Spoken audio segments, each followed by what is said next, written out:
All right, let's talk about client identification, right? Commonly tested on the NCLEX exam. So anything you want to do, we want to identify client. So on the exam, NCLEX can test to see if you can properly identify clients.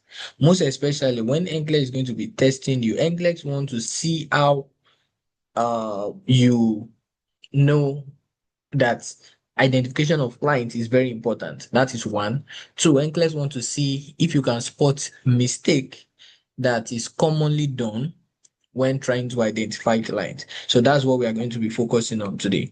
Now, we do identification because we want to avoid serious error, such as when you are administering medication, performing procedure, drawing blood, IV, transporting clients. So yeah, that's basically what you want to know. Right. We identify to reduce risk. Very important. Now, this is the most important part right here. When you are trying to identify clients, we use two identifier.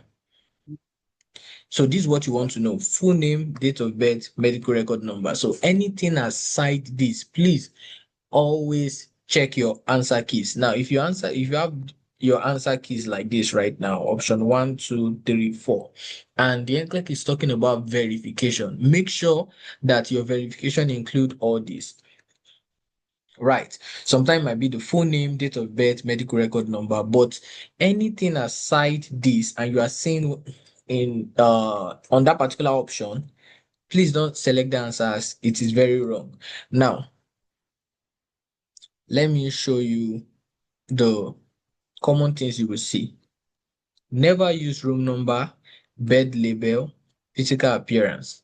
Right. So most common thing you are going to see on the NCLEX exam is room number or what? Bed number.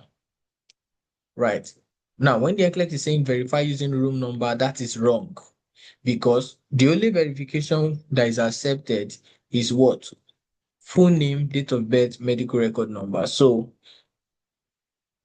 always spot that, right, when the NCLEX is testing you on verification. Now, these are wrong answers you might likely see. Call the client by name and give them medication.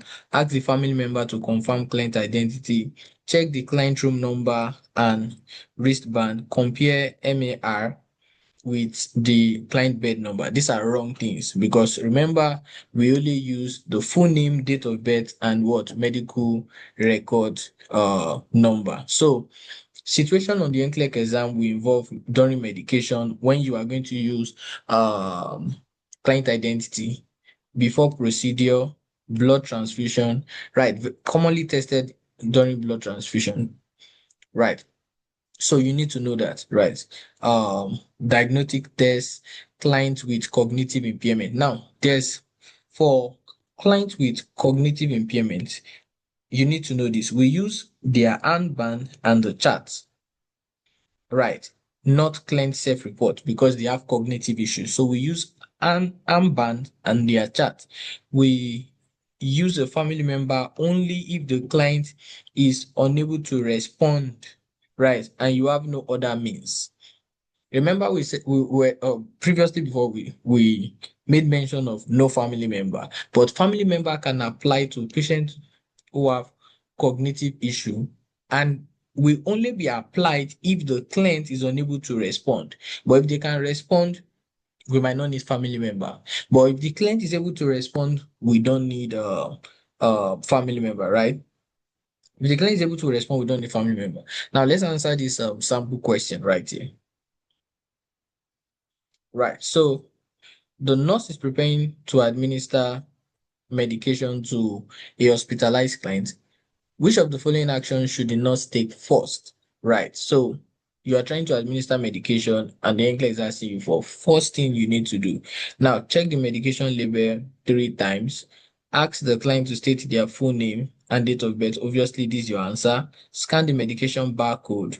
Verify medication with the MAR. So the first thing you want to do is to identify the client. That is the first initial thing during medication administration. First thing is to identify your client before you proceed in doing any other thing. You cannot start preparing medication for a client that you don't know if that's the right client, Right. So the first thing is to identify the right patient. It's your five right of medication. Number one is you need to have the right patient. That's the first thing. So identifying the right patient, definitely that will be your answer. So yeah, that is what you definitely need to know when it comes to identification of client. We don't use room number, no bed number, right? So you want to verify identity yourself.